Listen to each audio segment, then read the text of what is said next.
So karong adlaw mga kamigs, masitensyahan yun ning pikos na purmang bilog kay ato na ning triman kay lisod na kayo kay habog na siya daplin mo kanal. Lisod na kay triman. So sugda na nato nig upaw ni o kalbo. So sugda na po nato nig handos ning gabas mga kamigs, pero magbantay-bantay ta kay kining ani nga tanom puy-anan manggod og kining lampinig kay bugnaw. Di ra ba jud mananghid mamaak padlupad.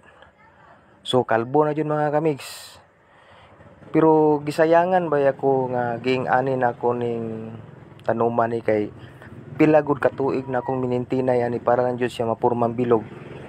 Nya isa pod siya pod ang naghatag og proteksyon sa init gikan sa kasada, labi na karon kay init. Pero unsaon ta man habog na kayo. Lisod na kayo triman, mapuwak pa hinuon tag pinalive. So mao na ni mga kamigs, kalbo na. So ang may tabuan ni tulo ni siya ka bilog kung manalingsing na ni siya. Kini isa, duha, tulo og dinhi na lang kutob, amping.